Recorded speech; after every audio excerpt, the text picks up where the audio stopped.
ইগলৰ দৃষ্টি খুব ক্লিয়াৰ আৰু খুব ষ্ট্ৰং।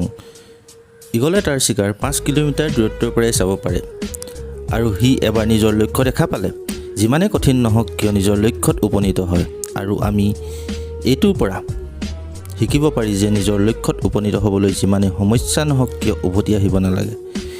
ইগলৰ জীৱনৰ পৰা কেৱল এইটো কথাই নহয়, তেনেদৰে আজি মই 5টা কথা আলোচনা কৰিম, যি 5টা কথাই আমাৰ জীৱনত প্ৰয়োগ কৰিলে আমি এজন সফল ব্যক্তি হ'ব পাৰিম। ইগলে নিজৰ বাহৰ পৰা কোমল ঘাঁহবোৰ পেলাই দিয়ে যাতে ইগলৰ পোৱালিবোৰে তাত আৰাম নাপায়, কাৰণ যদি বাঁহটো আৰামদায়ক হয় তেন্তে পোৱালিবোৰে তাত সদায় থাকিবলৈ পচন্দ কৰিব, যিটো ইগলে হ'বলৈ নিদিয়ে। There is no growth in comfort zone. Eagle এবিধ চৰাই, তথাপিতো সিহঁতি জানে, কিন্তু আমি মানুহ হোৱাৰ স্বত্তেও বহুতে এই কথাটো বুজি নাপাওঁ। আমি যিমানেই কমফৰ্ট জোনত থাকিম আগন্তুক সময়ত আমাৰ জীৱন সিমানেই আনকমফৰ্টেবল হৈ যাব।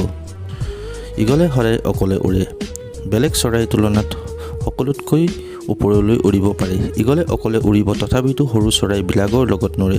ইগলে সদায় ইগলৰ লগতে উৰে, নহ'লে অকলে উৰে। ইয়াৰ পৰা আমি এইটো শিকিব পাৰি যে সৰু চিন্তা কৰা, সৰু মনৰ মানুহৰ পৰা দূৰত্ব বজাই ৰাখিব লাগে আৰু পৰাপক্ষত অকলেই প্ৰায় কাম কৰিব শিকিব লাগে। ইগলে জীয়াই থকা জীৱ জন্তু খায়, সি মৰা জীৱ জন্তু নাখায়। ইয়াৰ পৰা আমি এইটো শিকিব পাৰি যে যিটো আমাৰ অতীত সেইটো মৃত্যু হোৱাৰ দৰে। আমাৰ অতীতৰ পুৰণি স্মৃতিবিলাক যিবোৰে আমাক আমনি কৰে, আমাক আতংকিত কৰে, সেইবোৰ সেই ঠাইতে থাকিবলৈ দিব লাগে য'ত সেইবোৰ পৰি আছে, আৰু সেইবোৰক বৰ্তমানত ঠাই দিব নালাগে। ঠিক তেনেদৰে যেনেদৰে ইগলে মৰা জীৱ জন্তু নাখায়। যেতিয়া ধুমুহা আহে, বৰষুণ আহে, আনবিলাক চৰাই ভয়ত লুকাই থাকে, কিন্তু ইগলৰ খুব আনন্দ লাগে। যেতিয়া জোৰেৰে বতাহ বলে তেতিয়া সেই বতাহৰ সহায়ত সি আৰু ওপৰলৈ উৰি ডাৱৰৰ ওপৰ পায়গৈ।